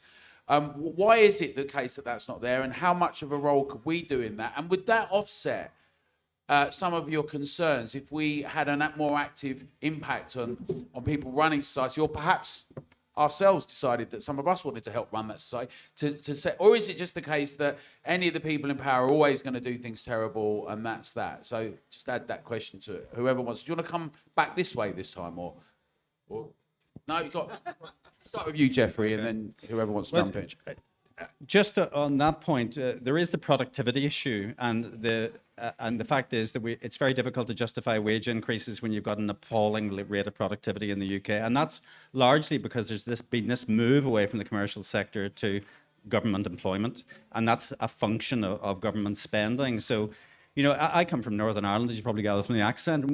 We used to be a total basket case economy. You know, we were totally dependent on public sector employment. And we managed actually to get away from that. We're not as much of a basket case as we used to be. But of course, the counterbalance is that the rest of the UK went the same way. It went totally dependent on government spending. And there's so many, you hear about this, when a government pools funding, that there's a knock-on effect in terms of the number of organizations that are dependent on it. Because, so many organizations, unfortunately, are at the trough, festing on government spending, and that's not an appropriate way to do business. We need to become a trading economy again. But just to try to answer some of the points, the EU question that Susie asked, this is absolutely critical. Part of the plank, the Brexit argument, was that it was about preserving our sovereign currency against the European Union currency, the euro. And of course, what have we done? We have totally destroyed our own sovereign currency. This, the United Kingdom wasn't quite a reserve currency as the US dollar is, but this is, to this day, probably the most important capital market in the world. Most euro-denominated clearing happened out of London prior to the EU, and probably still continues to be cleared out of London. We have one of the most important stock markets in the world, vying against NASDAQ and so on for new market listings. This is an opportunity. Brexit should have been an opportunity for us to protect our currency, to protect the crown jewels, to ensure that we started building our commercial base again. Instead, it's been squandered by chancellors who have had their snouts in the trough. So it absolutely needs to change. Another point about the use of cash, it isn't necessarily the case that we have to depend on the use of paper money as a means of using cash. There are technology solutions. Case in point, the e-krona in Sweden is a decentralized wallet that allows, for example, elderly people to spend cash. The government has no oversight of it. They have no insight as to what money you hold in your wallets. And the technology, ironically, decentralized technologies can enable cash to be used, electronic cash. I'm not getting at electronic cash per se, and I'm not saying that we should have some sort of antediluvian all paper-based cash solution. That's not going to happen. You can't uninvent nuclear weapons, but we can take the benefits that you alluded to in terms of plastic money, and there are systems such as decentralized wallets and so on that we can use. And one point, what the government has done as well is it started invading the Bitcoin space as well, because in order to have a Bitcoin wallet, you have to go through what is called KYC, know your customer. In other words, give away all of your privacy details. And so the government still knows what cash you're holding in Bitcoin wallets, because the Bitcoin wallet vendors are forced to do that. So there are means of getting around this, but the government still keeps insisting on encroaching.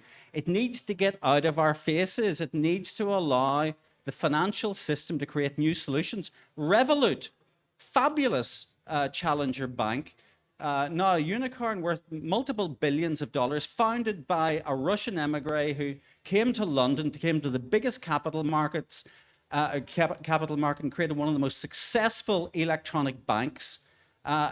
Absolutely revolutionized retail banking. So when I talked earlier about keeping the retail banking system, creating a parallel system outside of control of government, I meant it. We can take advantage of technology here, but in the process, we cannot allow government to control. Okay. You don't all have to speak, but anyone who wants to come in yet, right, go for it, Tom.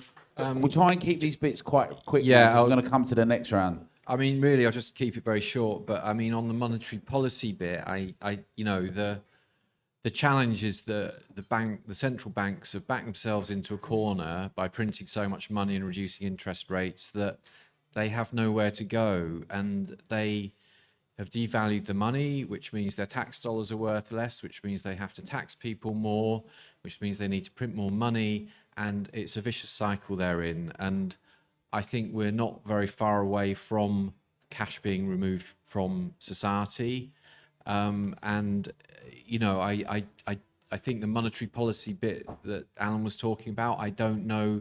There's obviously been a lot of talk about modern monetary theory in the last few years, which has, really been proven not feasible, because you can't just print money out of thin air.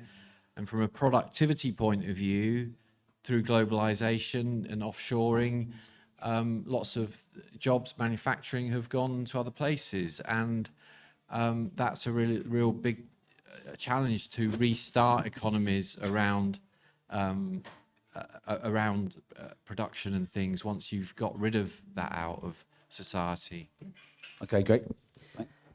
Okay, so I'm going to answer the gender critical feminist question really quickly because it's off topic.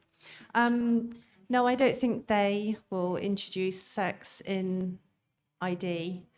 Sex is already programmed into our DNA. The question is self-ID. I thought somebody made a really good point about vaccine passports still being required at venues, because, to be honest, I had kind of forgotten about that. The fact that it's not law, it's not mandated, but government's left it to business to keep pushing, and so it hasn't gone away. And I think that really, your approach to that is going to be down to you personally. I withdrew my business from companies who were going to pay less sick pay to people who were close COVID contacts if they were unvaccinated.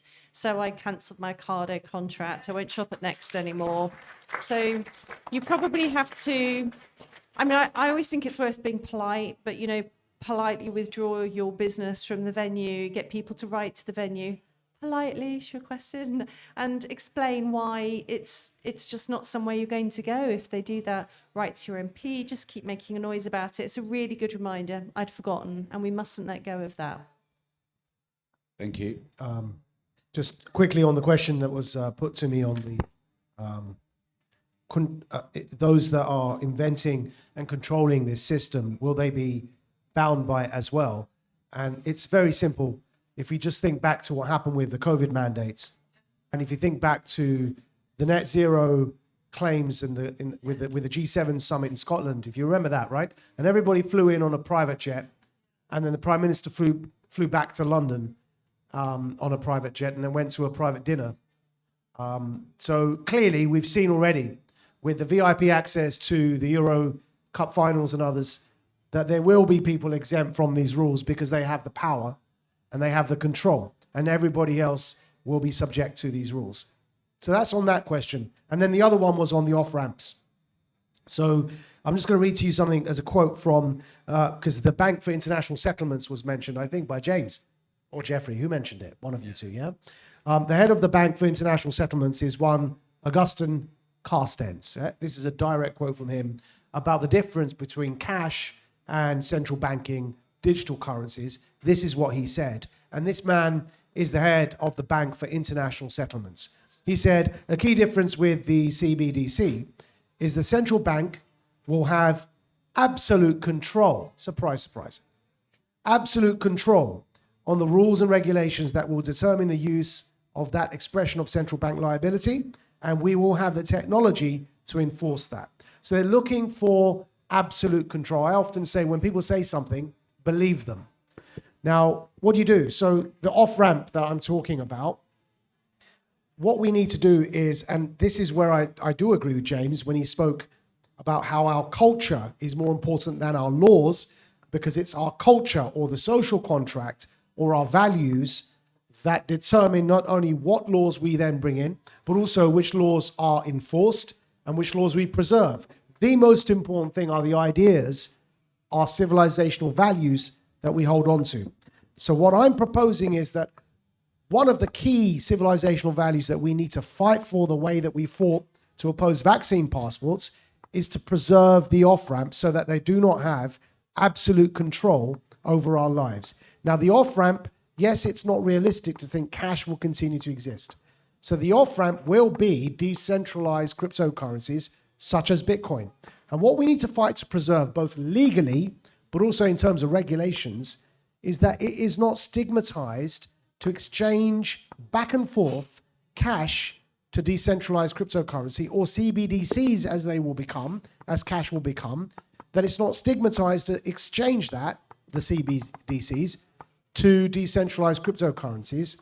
The other thing we have to preserve are peer-to-peer decentralized cryptocurrency transactions.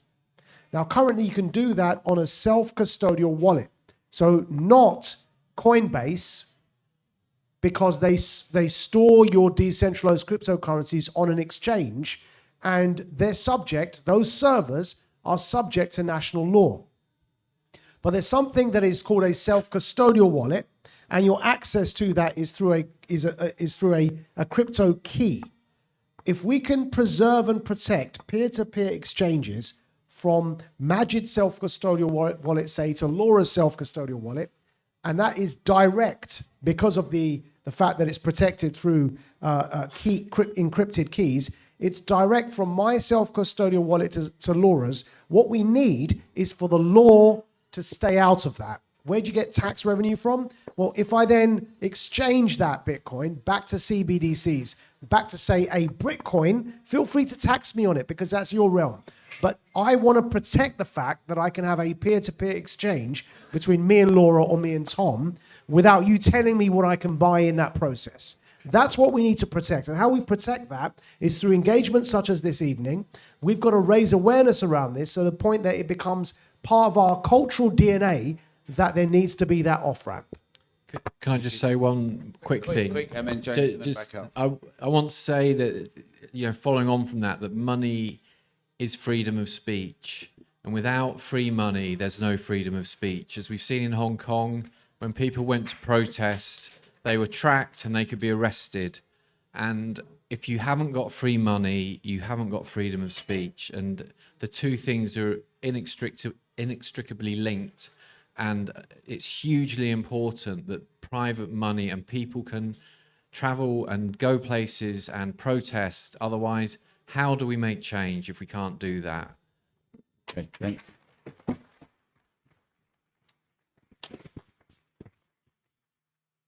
I think it's really important to see how complicit business was. Government set the tenor, but those banks they weren't nationalised, by force. They prostituted themselves and went with the begging bowl, and they were completely complicit in the low interest rate system and as they are in the quantitative easing. I don't know where this alternative banking system is going to come from, because it's certainly not going to come from Barclays or any of the other major banks, because they're all completely in on this kind of a thing. So I think we need more thought anyway. If you think we can get out of that, I don't think I can't really see how that's going to happen. I really think that making the point about employment, it was a really interesting moment. I remember when the Gordon Brown and Tony Blair were talking about the problem of unemployment, and they didn't talk about the fact that people weren't making stuff. They said it was bad because people weren't socially engaged and that they were isolated from society. That's to say, they saw it entirely through the prism of social control and not really about wealth creation. And I think we did get a situation where we were employing people not for the sake of making stuff, but because we didn't want to lose them. There was this anxiety about the NEETs, not in employment, education or training. It's like, oh no, they're out, they're off the reservation. What are we going to do? And people have begun. The big problem was that employment policy came to be seen principally as how do we control people rather than about how we create wealth. All right, we're going to come to some people here now. One thing I'd like you to think about, this whole thing that you're going to own nothing and be happy, there is also the case, as well as non-productive investments, there's been a glut of investments in housing rather than productive creative investment. We think we own our house, but really most people have got mortgages unless they're cash buyers and highly... it's all contingent on the system. And like with art, some people have got some of it. But when we talk about everyone, we should remember that not everyone is participating in that. Some people have been renting all along. And obviously there is a division still within society and a distinction. And that's also part of my concern with the discussion around the digital currency thing. There's some people who really understand it and in it, but like with the discussion in India, many of the people who are most impacted but that were meant to be brought into it are in the kind of the poorest and the most estranged. So how you begin to reconcile that. But yes, let's have your questions, please. I've just got two. The first one with the Bitcoin is what happens if there's a Carrington event, because we're overdue one. There's a what, sorry? A Carrington event. That's a mass solar ejection. It would take out the power grid. That's the first one. Take out the power grid. Yeah, so is the record all lost then? And the second one is to do with what we're up against. This is a quote. Daniel Schmachtenberger runs the Consilience Project, which is well worth looking at. And he happened to be in a meeting with people who basically run the financial industry, so at the very top of the tree. And this is their view of us. So they said, apex predators define the topology of the space. Either you're the apex predator or somebody else is, but apex predators are going to be the ones who run shit. And if you don't like that, you just won't be one of the ones who run shit. One of the guys said, all animals are either predators or prey, and predators don't feel bad when they kill prey. And if you feel bad when the prey humans die, then you've just said what kind of animal you are, and that animal doesn't run the world. If you want an off-ramp, you're going to have to deal with that. Thank you. With clarification about who said that? It was the people who basically are at the top of the tree in the financial industry. Do we know any specifics? He wouldn't give their names. Right. His name is Daniel Schmachtenberger. He runs the Consilience Project, but he wouldn't give the names of the people he was speaking to. All right, thank you. Yeah, no worries. Hi, thank you everyone, and thank you for Together. It's really appreciated seeing the work you've all been doing. I found the discussion really interesting. I wish we'd focused a bit more on sort of the civil liberties side of what digital ID means. For example, perhaps not even this meeting would be able to take place with digital ID, i.e. social credit systems. We have a government who are very happy to push people down and make us seem like very little. And we've also seen a lot of people, the 33% of the population, who are very compliant, very obedient, will be aggressive and try and marginalize people who have views like us. So I'm worried about an event happening such as cyber attacks, which are being talked about with this Russia-Ukraine thing, being used as an excuse to bring in digital IDs and everyone saying it's a necessity rather than something that we want and out of convenience, which are good arguments, but we need something. We need to be prepared for any eventuality of what they're going to do and be prepared to take on that argument and be 2 steps ahead of them when they bring that argument out. So it wasn't so much a question. That's great. We don't have much time. Contribution, that's great. Thank you. Thank you. Yeah, first of all, thank you so much for this opportunity. A few years back, I had crypto ATM terminal business.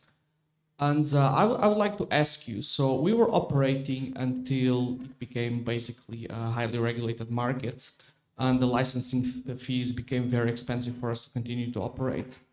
So I would like to ask you, how do you fight back against organized crime with a global decentralized financial system?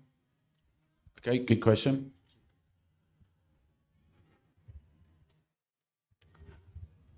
It's not really a question, it's just a warning that they're already using digital ID to control people.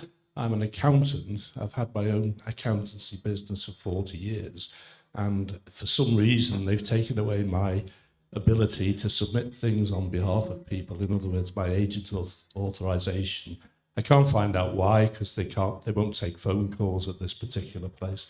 I suspect it's maybe because I've withheld tax for the last 12 months or more because I don't like the way they're using it to pay for vaccines and tests and all that. So that's the only reason I can think, but they've definitely used my government gateway ID to take away my ability to practice. So. Okay, thank you. Thank you for this evening. I've really found it very interesting. And together have really helped me for a really difficult 2 years. So thank you. I'm feeling really disillusioned with traditional party politics. I don't think there's a left or a right anymore. And I wondered if Together have any political aspirations, because I think what you achieved with the vaccine passports when you went to 10 Downing Street with all the signatures, that was fantastic. And yeah, just wondered where you were going politically. Thank you. All the easy questions. I just wanted to say that I hope we won't, there's a mixture of feelings on this, but I hope we won't see the end of cash as a fait accompli, because let's remember, as Alan said, 20% of the poorest of society who rely on cash. I mean, from day to day, it's the difference between starvation and life. And let's remember that, 2 years ago, the statistic was 15% of the UK didn't have a smartphone. It's probably less then, but it's probably about 10%, which is something. There may even be people in this room that don't have a smartphone. Not saying any names, but anyway, just like it's very hard to live without a smartphone. And I'm reminded of the last debate we had. I don't know if it was organized by Together, but it was in November.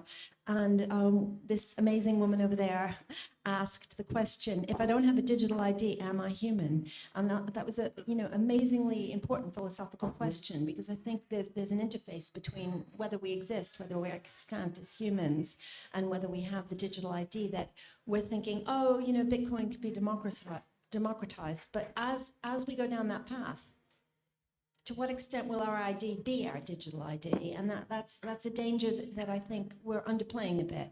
But the main thing I wanted to say is, let's not, we've come so far with the vaccine mandates, thanks to Together, thanks to all the campaigns, the vaccine mandates and the vaccine passports. We can keep cash. And part of me came here as an activist, wanting to think of the hashtag that'll make us keep cash. In addition to Bitcoin, in addition to all the exciting new, initiatives, I want us to keep cash. I want us to say we will keep cash. We don't have to speak in language like within a year or two it'll be gone. Not necessarily. That's. Thank you. This is just a quick one for Maajid, really. I don't know if anybody here watches GB News, but they talk about subjects like natural immunity and ivermectin and the lockdown inquiry, things which we haven't heard about on the BBC or other mass media for the last 2 years. And Maajid, how is it that are GB News going to survive, or are they going to get shut down, or what? Okay. You must know about LBC. I mean, if you mention any of those things on LBC, you're off air. Well, we can start with that, and what I'm going to do now is we've got about 2 minutes. We've got 2 minutes each, right? I'm going to be really strict with it because we're going to run over. But we are going to be, and I'm going to try and answer the one of those questions at the end after these great speakers. But we are going to stay around informally and carry on discussing. This is obviously one of those subjects that you raise many more questions than you can resolve. You can raise many more questions than you can resolve, but please do join us afterwards to carry on the discussion because we're going to do it more informally. So we're going to go this way, and you've heard the questions, but include whatever you want to do as your summary, rounding up. It's an impossible task, I know, but in 2 minutes, Maajid. Right. I'm sorry. I can't hang around because I haven't had dinner. So I'm going to go and eat, and I'm very hungry. But I will say that on the question of GB News, I don't know what's going on there. I don't want to speak on their behalf. Good luck to them, and I hope they survive. On the apex predator question, I think it underestimates just how many apex predators need an off-ramp because they're criminals. And so when I mentioned earlier that gangsters don't pay with credit cards, there's a serious point to that. And that is that there will always be a need for piracy. There will always be a need for criminality because there will always be psychopaths roaming our world who have power. And so even when they try and tell us to do something, don't ever think for once that they're not going to need their black market. They thrive and survive on black markets. That's why they're in power. They got to power because of their criminality, and they exist because of black markets. They just force the rest of us to exist according to their rules. So I don't actually think there will ever be a time that there will not exist an off-ramp and a black market. Yeah, pirates have always existed, just like prostitutes have always existed. What we need is to preserve our right to access that black market. That's the trick, and that's where they will seek to prohibit us using the off-ramp to access the black market that they rely on, such as things like funding the Azov battalion in Ukraine, right? They rely on that. They rely on that black market to fund their own nefarious operations for global political agenda. And what we need to do is preserve our right to access what they will attempt to deem as a black market, but is otherwise known as decentralized cryptocurrencies.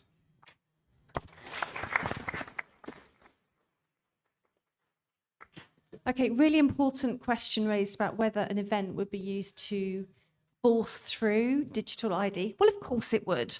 You know, in the case of the tragic death of MP David Amos, that was used as an excuse to crack down on online anonymity, and it had nothing to do with it. So yes, but I don't see digital ID necessarily as a bad thing. I really mean it. I just don't really want the government anywhere near it. So I really hope there are some fabulous entrepreneurs developing blockchain-based self-sovereign ID. That's interesting.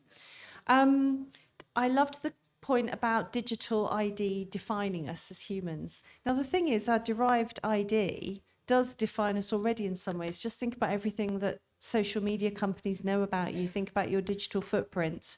The level of sentiment analysis that goes on now is already incredible. They already know a lot about you. So perhaps it's not a philosophical question for the future, but we're in it right now. Yeah, just running through quickly some of those things. Someone mentioned a solar event and whether that would take out the Bitcoin network. I mean, I don't know that much about it, but it would probably take out every network, any digital banking system. So I think we'd be in a lot of trouble. The ledger would probably still exist somewhere, and if things came back online, it would come back. People talk about Bitcoin as being the apex predator of money, and that, you know, it has a relentless inevitability that will make it the dominant money network of the world, which I tend to buy into. But, you know, it's still an experiment, and it could still be stopped in certain ways. I agree with your point about fear being used to drive the uptake of digital IDs and scare people so much that they're actually asking for them. And I think in terms of digital IDs, whilst we think about it might be a card or something on our phone, we live in the most surveilled city in the world. You can't go anywhere without being tracked. Your number plate on your car's tracked everywhere. Facial ID, facial recognition will come in, and that will be linked to your ID, and wherever you go on the street, you will be monitored. And that is quite a scary prospect. And whilst we've all fought against wearing masks, there might come a point where we have to fight for the right to wear masks. And so, again, they may be using that as a way of kind of, you know, make us not want to wear masks because they want to track us. Yeah, I think that sums it up, but thank you. Thanks, Tom.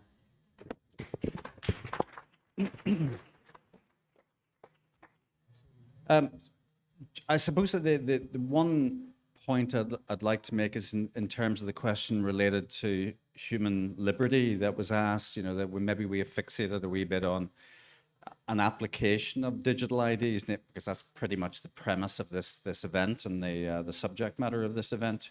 But I absolutely concur with that point. You know, what the last 2 years has taught us is that the government is not looking after our interests. And we now, I think, have a hostile relationship with government. We believed that we lived in a liberal democracy, a pluralist liberal democracy. We don't. And it's down to us. This is about people democracy. And we have to fight tooth and nail to ensure that our human liberty and our freedoms are protected. And this is the end of the hors d'oeuvre. You know, what we have been through in the last 2 years has given us a taster for the appalling dystopia that could emerge.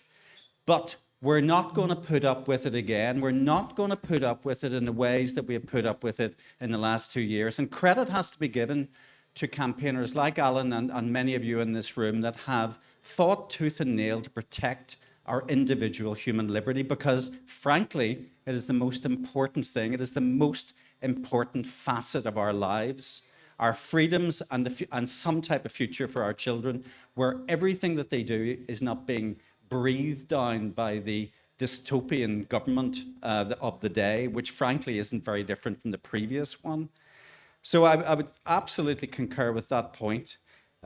Let's fight tooth and nail. And on the point of the digital creep, it started to happen when the government a few years ago created an organization called the Government Digital Service. Martha Lane Fox, previously of lastminute.com, was the kind of figurehead for GDS in the early days. And she came up with this term, digital by default. And that was a means by which all government services were made digital. And of course, by definition, it excluded people who didn't want to have smartphones. It excluded the elderly and people who were perhaps unbanked. And we have to ensure that any system that is developed in future by government or any agency appointed by government has to protect the interests of everyone in society and ensure that everyone is able to participate, because anything else, frankly, isn't fit for purpose.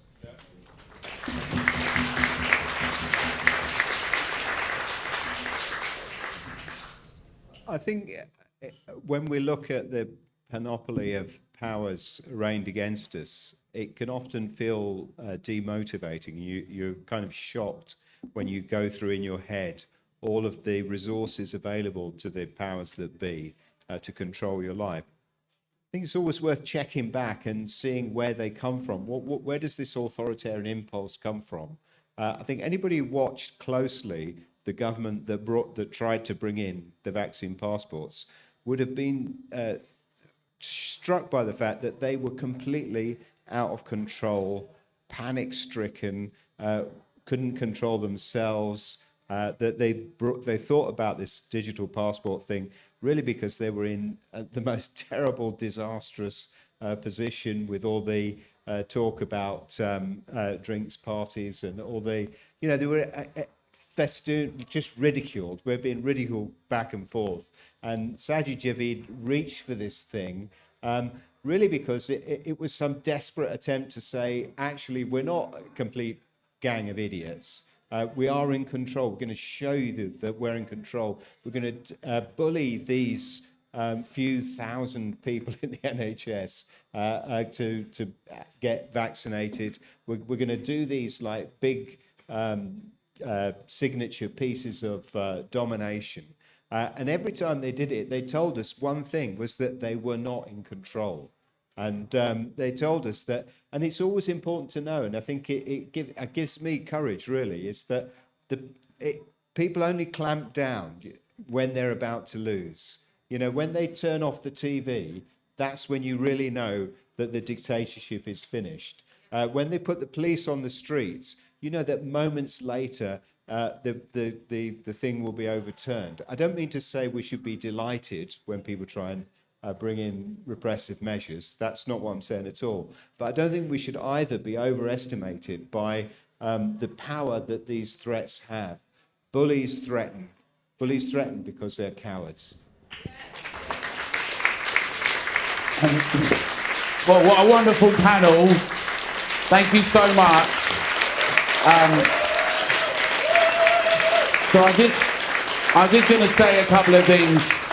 The first thing is that the COVID-19 public inquiry that has been done, that is not the independent one that we've been talking about, but it's out there. There's a request for responses in the terms of reference.